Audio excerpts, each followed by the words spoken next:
मैं पेशेंट की हिस्ट्री और उसकी प्रॉब्लम्स के बारे में आपको सामान्य भाषा में समझाने की कोशिश करता हूँ। So kidney disease and heart disease, they are not cousins, they are brother and sister, they are real brother and sister. इसका मतलब क्या है कि जब किसी व्यक्ति में किडनी की समस्या होती है तो उसके अंदर हार्ट की समस्या होना बहुत बहुत संभावना बढ़ जाती है। जो पेशेंट हैं हमारी, वो नियमित रूप से डायलिसिस की पेशेंट है और किसी अन्य सेंटर में डायलिसिस को करवाती थी जो सिंगल स्पेशलिटी सेंटर था। जब भी हमारे पास आई से 2 महीने पहले, तब ये इनके इन्फेक्शन से, फीवर से, इस प्रॉब्लम से हमारे साथ आई, क्योंकि वहाँ पे पूरा इनका फीवर नहीं उतर रहा था और हम लोगों ने फिर इनको भर्ती किया, मैंने भर्ती किया एंड वी स्टार्टेड डायलिसिस। इनकी भर्ती के दौरान हमें जो एक बात पता चली कि इनका जो काउंट्स था, WBC काउंट जिससे इन्फेक्शन देखते हैं और जिससे वो लोग इन्फेक्शन ठीक कर रहे थे पहले, वो काफ़ी हाई था।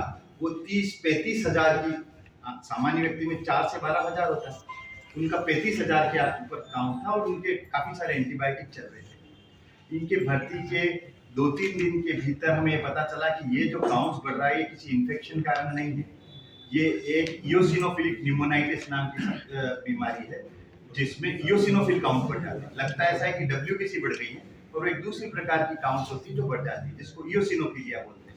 तो इयोसिनोफिलिया के कारण इनके काउंट्स बढ़ रहे थे और उसी कारण इनको बुखार आ रहा था, उसी कारण इनको सांस में लेने की समस्या थी। उसके लिए हम लोग स्टेरॉइड चालू करते हैं। मरीज को 2 प्रमुख बीमारियां थी। पहले तो लंबे समय से डायबिटीज थी और डायबिटीज के कारण किडनी बीमार हुई थी, किडनी फंक्शन करना कम होती है, जिसको हम बोलते हैं डायबिटिक ESR। मतलब किडनी का फंक्शन डायबिटीज के चलते इतना पुअर हो गया कि पेशेंट को डायलिसिस के ऊपर लेना पड़ा।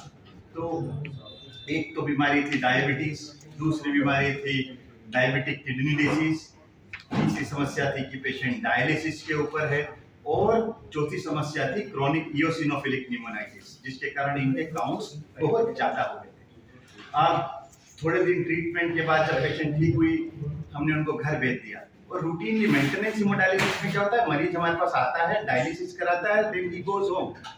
वो आउटडोर प्रोसीजर है जिसमें वो डायलिसिस करा के घर चला जाता है।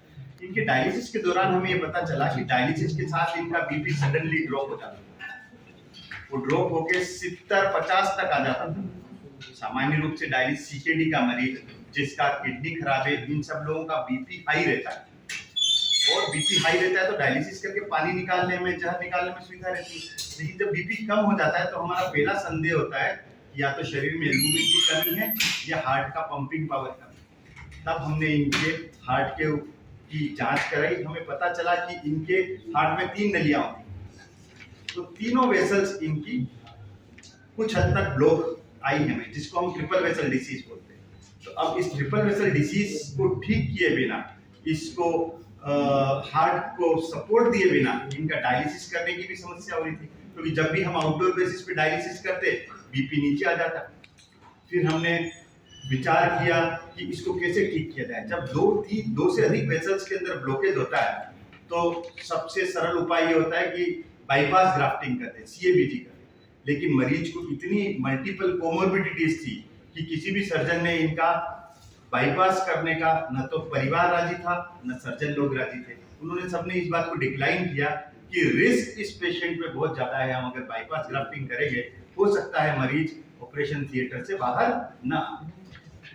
ऐसी स्थिति में मैंने डॉक्टर अमित खंडेलवाल से डिस्कशन किया। अच्छा, होता क्या है जब CKD होती है या डायबिटीज होती है, क्रोनिक किडनी डिसीज और डायबिटीज 2 ऐसी समस्याएं हैं जो नलियों के अंदर एथेरोस्क्लेरोसिस को, नलियों के अंदर कैल्शियम डिपोजिशन को बढ़ाती है। 2 बीमारियां थी जिससे इनकी हार्ट की नलियों में कैल्शियम डिपोजिशन हो रहा था। मल्टीवेसल, खाली ऐसा नहीं कि एक जगह ब्लॉक है, वो अलग अलग जगह ब्लॉक है और लंबाई में ब्लॉक है। क्यों ब्लॉक है? क्योंकि इन बीमारियों में, खासकर क्रोनिक किडनी डिसीज के अंदर, वेसल्स के अंदर कैल्शियम और फास्फोरस के कंपाउंड डिपोजिट होना शुरू होते हैं, जो आम व्यक्ति के नहीं होते। किसी किडनी खराब नहीं है उसके इस प्रकार के डिपोजिशन नहीं होते कैल्शियम फास्फोरस। लेकिन अगर किडनी खराब है तो वेसल्स के अंदर कैल्शियम एंड फास्फोरस के deposition. Then I consulted doctor Amit Khandelwal कि पेशेंट इस प्रकार का है, इतनी कोमोर्बिडिटीज है। तब डॉक्टर अमित खंडेलवाल ने कहा कि we can do intravascular lithotripsy. ये एक ऐसी प्रक्रिया है जिसके अंदर वेसल में मौजूद कैल्शियम को भी निकाला जाता है. Now I give mic to Dr. Amit Khandelwal to explain the whole cardiac procedure he has done. Dr. Amit.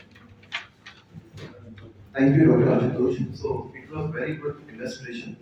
Doctor साहब ने बहुत ही सामान्य सिंपल भाषा में बताया बेसिकली हमें प्रॉब्लम क्या है.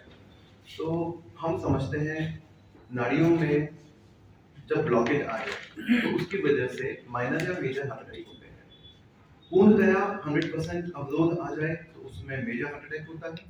अगर उसमें 70% से ऊपर 100 से कम में अगर ब्लॉकेज रहता है तो उसकी वजह से चलने फिरने में छाती में भारीपन, सांस में तकलीफ, पसीना आना, जी उतरना, ये सब सिम्टम्स हो सकते हैं. ये माइनर हार्ट अटैक के सिम्टम्स होते हैं.